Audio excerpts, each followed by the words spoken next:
All right, so we'll go ahead and dive in. And before I do, I want to make you all aware that I have a partner in crime, Desiree Nielsen, who is just awesome.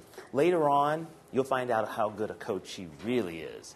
Because we're going to have an opportunity to talk about our gifts and our giftings. Because what this presentation typically does with people is it brings up that little part of you that's been talking to you saying, hey, what about me?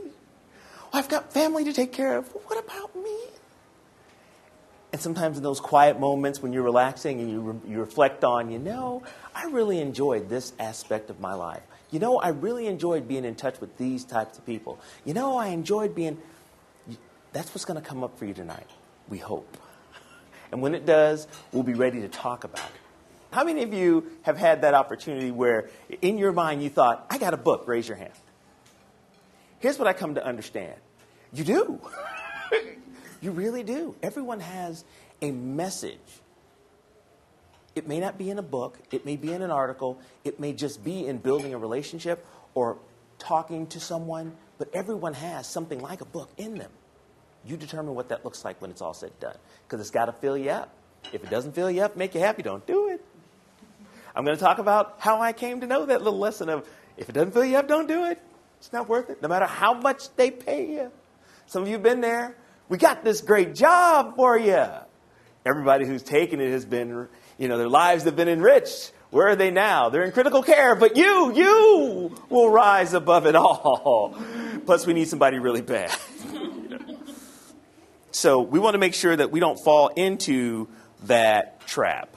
We'll start with my story, and then we'll dive into the story behind the book, because I think that they have a lot in common, because what I'm about to share with you is personal, and I can guarantee you it's not only personal for me, it's personal for you. We've all had some of the experiences I'm about to share with you, because it's the human condition. I started out working in a couple of Fortune 500 companies, and essentially, by all accounts, everything was going great. I was hitting all the high marks. They sit you down and they say, hey, we're going to give you more responsibility. This is supposed to be a good thing. Have you learned that that's not always the case? More responsibility. And then they say, we're going to give you more real estate. You're climbing the ladder. You're going, but something wasn't right. I was making more, but it seemed like somehow I was getting less in the deal, but I couldn't put my hands on it. I'd look at the check. The check got bigger. They say I can get a bigger car. They'll give me bigger office space. They'll give me more people to be in responsibility over. But at the end of the day, it was sucking the life out of me. Literally. And so I thought maybe I ought to step down on the job. So I went from having about about a third of the U.S. for a company. I said, if I take just California, everything will be okay. No, that sucked too. And in some cases, worse. Because I said this should be easy. It wasn't. I hated my job. And I hated my life. Because every single day was the same thing. Walk in, plug in, and they suck it right out of me. Go home, spend the weekend, put it back in. Monday, they suck it right out again. Sound familiar? I couldn't sleep for years. For years. I couldn't sleep for years because rattling around in my head was, I know, being, a solutions problem solver kind of guy, I knew there had to be a solution somewhere, but I just wasn't getting any relief. Have you been there? It goes over and over and over and over and over in your head.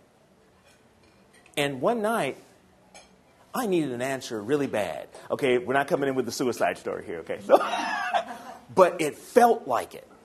I was laying on the bed for the 5th year in a row thinking something's got to give.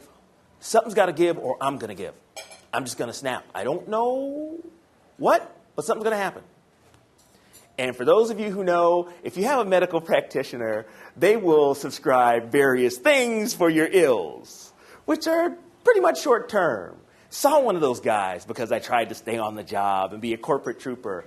Ended up off for 2 weeks riding a Zoloft pony. 2 happiest weeks of my life. But still, I came back to reality and I needed to make some changes and I still didn't have an answer. And one night when I just said, hey, because me, I may not be the most reverent dude, but the bottom line is when I have a conversation with God, I have a conversation with him and I tell him, where I am. He knows, but still, I have the conversation. I said, dude. Sometimes I say dude. Sometimes I say God. It depends on the depth. But still, we're having this conversation. And it's just like, I need an answer. I can't live another day like this, or I don't know what I'm going to do. And then, of course, grand fashion, he says, okay. Coming right at you. I had this dream. And no, I wasn't under the influence of Zoloft or any other drug when I had the dream.